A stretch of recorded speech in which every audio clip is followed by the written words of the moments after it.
Jadilah penggarap kebun anggur yang baik. Renungan diinspirasi dari Injil Matius bab 21 ayat 33 sampai 43, 45 sampai 46. Dengarkanlah suatu perumpamaan yang lain. Ada seorang tuan tanah yang membuka kebun anggur dan membuat pagar sekelilingnya. Ia menggali lubang tempat memeras anggur dan mendirikan menara jaga di dalam kebun itu. Kemudian ia menyewakan kebun itu kepada petani-petani, lalu berangkat ke negeri lain. Ketika hampir tiba musim petik, ia mengutus hamba-hambanya kepada petani-petani itu untuk menerima hasil yang menjadi bagiannya. Namun petani-petani itu menangkap hamba-hamba itu.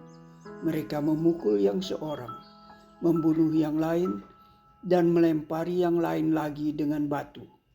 Kemudian tuan itu mengutus pula hamba-hamba yang lain, lebih banyak daripada yang semula. Tetapi mereka pun diperlakukan sama seperti kawan-kawan mereka. Akhirnya ia mengutus anaknya kepada mereka, katanya, "Anakku akan mereka segani." Ketika petani-petani itu melihat anaknya itu, mereka berkata seorang kepada yang lain, "Inilah ahli warisnya. Marilah kita bunuh dia dan kita miliki warisannya." Mereka menangkapnya dan melemparkannya keluar kebun anggur itu, lalu membunuhnya. Apabila tuan kebun anggur itu datang, apakah yang akan dilakukannya terhadap petani-petani itu? Kata mereka kepadanya, "Ia akan membinasakan orang-orang jahat itu dan kebun anggurnya akan disewakan kepada petani-petani lain yang akan menyerahkan hasilnya kepadanya pada waktunya." Kata Yesus kepada mereka, "Belum pernahkah kamu membaca dalam kitab suci, batu yang dibuang oleh tukang-tukang bangunan telah menjadi batu penjuru? Hal ini terjadi oleh karena Tuhan, suatu keajaiban di mata kita. Sebab itu aku berkata kepadamu, bahwa kerajaan Allah akan diambil dari kamu dan akan diberikan kepada suatu bangsa yang menghasilkan buah kerajaan itu." Ketika imam-imam kepala dan orang-orang Farisi mendengar perumpamaan-perumpamaan Yesus, mereka mengerti bahwa merekalah yang dimaksudkannya. Mereka mencari jalan untuk menangkap dia, tapi mereka takut kepada orang banyak karena orang banyak itu menganggap dia nabi. Demikianlah sabda Tuhan. Terpujilah Kristus.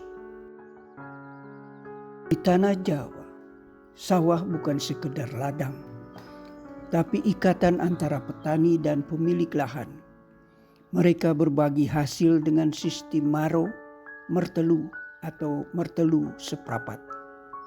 Sebuah harmoni kerjasama. Petani yang menanam dan merawat mendapat bagian lebih, sementara pemilik lahan tetap merasakan hasil bumi. Di pematang yang membelah sawah, mereka duduk bersama. Bukan sekedar berbagi hasil bumi, tapi juga berbagi kepercayaan, kebersamaan, dan rasa syukur. Seperti air yang mengalir di irigasi desa. Nilai gotong royong terus menghidupi mereka, mengajarkan bahwa panen bukan sekedar rezeki, tapi juga berbagi. Yesus pun mengisahkan kebun anggur dalam perumpamaannya. Seorang pemilik kebun menyewakan lahannya, berharap penggarap menjaga dan mengembalikan hasilnya. Namun saat panen tiba, para penggarap menjadi tamak, menolak menyerahkan yang bukan miliknya, bahkan membunuh utusan sang pemilik, termasuk anaknya sendiri. Penggarap itu lupa bahwa tanah yang mereka olah bukan milik mereka. Mereka mengkhianati kepercayaan yang diberikan. Seharusnya mereka menyerahkan bagian yang telah disepakati, sebab Kepercayaan bukan untuk dikhianati, melainkan untuk dijaga. Kita pun sejatinya adalah penggarap di kebun Tuhan. Seluruh pelayanan yang kita lakukan, tanggung jawab yang kita emban, serta berkat yang kita terima adalah kepercayaan yang diberikan olehnya.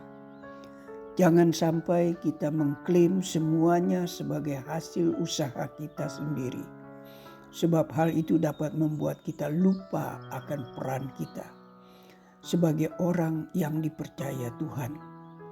Hidup bukan sekedar menanam dan menuai, tapi juga menjaga kepercayaan yang telah Tuhan berikan.